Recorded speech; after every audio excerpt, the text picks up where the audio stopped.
नमस्ते दोस्तों। तो क्या आप भी एक class 10th class 12th commerce या कॉलेज के स्टूडेंट हैं और सोच रहे हैं सीए कोर्स करने की या सीए कोर्स को परस्यू करने की, तो आपने एक बहुत सही वीडियो को क्लिक किया है। मैं इस वीडियो में आपको बताऊंगा सीए कोर्स की सारी डिटेल, जिसमें मैं आपको बताऊंगा इस कोर्स के लेवल्स ऑफ एग्जाम्स, इस कोर्स में लगने वाली टोटल टाइम और इस कोर्स में लगने वाली टोटल फीस। तो वीडियो में बने रहें। और वीडियो स्टार्ट करने से पहले मैं आपको बताना चाहूंगा कि मैं इस चैनल पे सीए रिलेटेड टॉपिक पे वीडियो लाता रहता हूँ, साथ ही शेयर मार्केट रिलेटेड टॉपिक पे भी वीडियो लाता रहता हूँ। तो याद से इस चैनल को सब्सक्राइब कर दें और लाइक बटन जरूर दबाएं। सीए यानी कि एक चार्टेड अकाउंटेंट। तो बात कर लेते हैं इस कोर्स के लेवल्स ऑफ एग्जाम्स की। तो इस कोर्स में 3 लेवल्स ऑफ एग्जाम्स होते हैं: सीए फाउंडेशन, सीए इंटर और सीए फाइनल। और सीए फाइनल के लिए आप क्लास 10th के बाद अप्लाई कर सकते हैं, लेकिन आप अटेम्प्ट इसको सिर्फ क्लास 12th के होने के बाद ही कर सकते हैं। तो अब बात कर लेते हैं सीए फाउंडेशन कोर्स की। तो इस कोर्स को लेने के लिए आपको सबसे पहले आईसीएआई में खुद को रजिस्टर करना पड़ता है।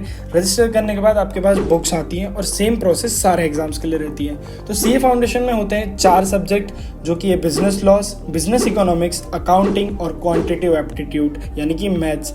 इस एग्जाम को क्लियर करने के बाद आप सीए इंटर के लिए एलिजिबल हो जाते हैं। सीए इंटर में भी होते हैं टोटल 8 एग्जाम्स, जो कि ग्रुप्स में डिवाइडेड होते हैं। आप चाहें तो इन दोनों को साथ में दे सकते हैं या अलग अलग दे सकते हैं। तो ग्रुप 1 में होते हैं 4 एग्जाम, जो कि होते हैं accounting, other laws, cost and management and taxation. Group 2 में भी होते हैं 4 एग्जाम, जो कि advanced accounting, auditing and assurance, EIS and SM, financial management and economics. CA inter clear होने के बाद आप आर्टिकलशिप के लिए आईसीएआई में अप्लाई कर सकते हैं। साल की होती है, जिसमें कि आप एक प्रैक्टिसिंग सीए के अंडर काम करते हैं, जिसमें आप सीखते हैं टैक्सेशन, ऑडिटिंग, फाइल वर्क और भी कई सारी चीजें। आपके 3 साल के आर्टिकलशिप कंप्लीट होने के बाद आप खुद को सीए फाइनल के लिए रजिस्टर करवा सकते हैं। सीए फाइनल में भी टोटल 8 एग्जाम्स होते हैं, जो कि ग्रुप्स में होते हैं। अगर आप चाहे तो इन दोनों को अलग अलग दे सकते हैं और अगर आप चाहे तो साथ में भी दे सकते हैं।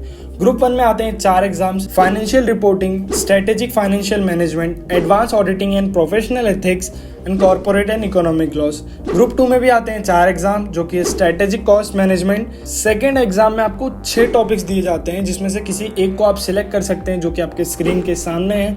थर्ड एग्जाम होता है डायरेक्ट टैक्स लॉस और फोर्थ एग्जाम होता है इनडायरेक्ट टैक्स लॉस। इन तीनों एग्जाम्स को क्लियर करने के बाद आपको खुद को आईसीएआई में रजिस्टर करना पड़ता है एज एन चार्टेड अकाउंटेंट, क्योंकि बिना रजिस्टर करे आप एक लीगल सीए नहीं कहलाएंगे।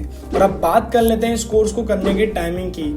तो अगर मैं आपको मिनिमम टाइम बताऊं इस कोर्स को करने का, तो जो कि है 5 साल, जिसमें तीनों एग्जाम इंक्लूड है और प्लस आर्टिकलशिप इंक्लूड है, तो मिनिमम 5 साल और मैक्सिमम जितनी आपकी एबिलिटी है या जितनी आपकी लर्निंग स्पीड या आपकी प्रैक्टिस है। अब बात कर लेते हैं इस कोर्स में लगने वाली टोटल फीस स्ट्रक्चर की, जो कि क्या है।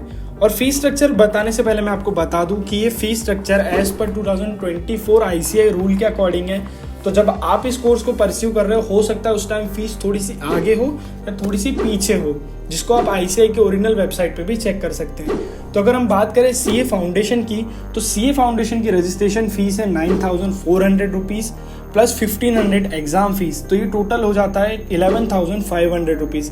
हम इसमें 1 लाख रुपीज़ आपकी कोचिंग भी ऐड कर देते हैं, तो ये टोटल हो जाएगा 1,11,500 रुपीज़।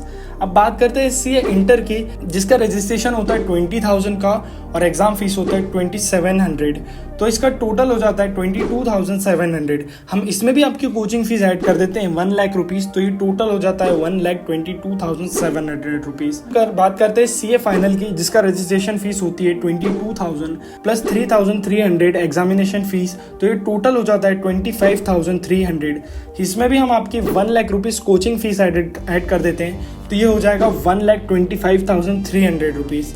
और अगर हम इन तीनों वैल्यूज़ का सम करें तो उसका सम निकल के आता है 3,59,500 रुपीज़, जो कि एक एक्यूरेट अमाउंट है आपकी 5 साल की पढ़ाई के लिए। हम इसमें XYZ ऐड कर लेते हैं, जिसको आप ट्रैवल एक्सपेंस या अदर एक्सपेंस भी बोल सकते हैं। हम उसमें ऐड कर लेते हैं 1,40,500 रुपीज़, तो इन सारी वैल्यूज़ का सम आता है 5 लाख रुपीज़। तो आपके 5 साल पढ़ने की या आपके टोटल सीए कोर्स करने की वैल्यू होती है 5 लाख रुपीज़। और एंड में मैं आपको बताना चाहूँगा कि हमारे प्राइम मिनिस्टर मोदी जी ने एक कॉन्सर्ट में कहा था कि एक प्राइम मिनिस्टर के सिग्नेचर से ज़्यादा एक सीए के सिग्नेचर का महत्व होता है। मतलब आप समझ सकते हैं कि किसी कंट्री के प्राइम मिनिस्टर से ज़्यादा एक सीए के सिग्नेचर का महत्व है। आपका सिग्नेचर देश के प्रधानमंत्री के सिग्नेचर की वो ताकत नहीं है जो ताकत एक चार्टर्ड अकाउंटेंट के सिग्नेचर की होती है। क्योंकि ये कोर्स आपको रिस्पेक्ट और वैल्यू तो देगा, पर आपसे लेगा बहुत सारी चीजें। ये आपसे लेगा आपका चैन, आपका सुख, आपका मेंटल पीस, आपके फेस्टिवल, आपके बर्थडेज, आपके फैमिली ओकेजन और भी कई चीजें। पर ये आपको साथ ही बहुत चीजें देगा। और अगली वीडियो में मैं बताऊंगा कि सीए कोर्स की मिनिमम पैकेज से लेकर मैक्सिमम पैकेज क्या होता है और सीए के काम क्या क्या होते हैं। और अगर आपको ये वीडियो थोड़ी सी भी इंफॉर्मेटिव लगी होगी तो इस चैनल को सब्सक्राइब जरूर करें, इस वीडियो को लाइक जरूर करें और अपने उन फ्रेंड्स को शेयर करें जो कि सोच रहे हैं सीए को परस्यू करने का। तो मिलते हैं अगली वीडियो में, तब तक के लिए नमस्कार दोस्तों।